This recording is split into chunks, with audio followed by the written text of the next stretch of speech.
ഹേ every one, അപ്പോൾ എല്ലാവർക്കും സുഖമല്ലേ? നമ്മൾ പെട്ടെന്ന് മുളകിട്ട ഒരു മീൻ കറി ഉണ്ടാക്കുന്നത് എങ്ങനെയാണെന്ന് നോക്കാം കേട്ടോ.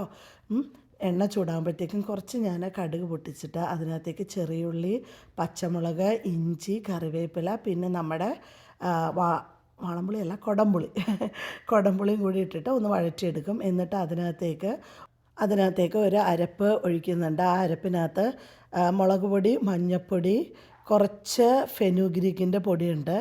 പിന്നെ അതിനകത്തേക്ക് ഒരു തക്കാളിയും കൂടി ഇട്ടിട്ട് നല്ലൊരു പേസ്റ്റ് പോലെ അരച്ചെടുക്കും. എന്നിട്ട് അതാണ് നമ്മുടെ ഈ വഴറ്റി വെച്ചിരിക്കുന്ന ആ സാധനങ്ങളിലേക്ക് ഒഴിക്കുന്നത്. എന്നിട്ട് അത് തിളച്ച് കഴിയുമ്പോൾ മീൻ കഷ്ണം മുറിച്ചതിടും. ഞാൻ ഇത്തവണ സാൽമണാണ് എടുത്തേക്കുന്നത്. അപ്പോൾ കുറച്ച് എന്നിട്ട് പാകത്തിന് ഉപ്പും കൂടി നോക്കണം. നല്ല അടിപൊളിയാട്ടോ, നോക്ക്, നല്ല കുറുകി വന്നിട്ടില്ലേ, സൂപ്പറായിട്ടുണ്ട്. പിന്നെ ഞാൻ അതിൻ്റെ മുകളിലേക്ക് കുറച്ച് കറിവേപ്പിലയും കൂടി ഇട്ട് കഴിഞ്ഞ് കുറച്ച് നേരം ഒന്ന് അടച്ച് വെക്കും.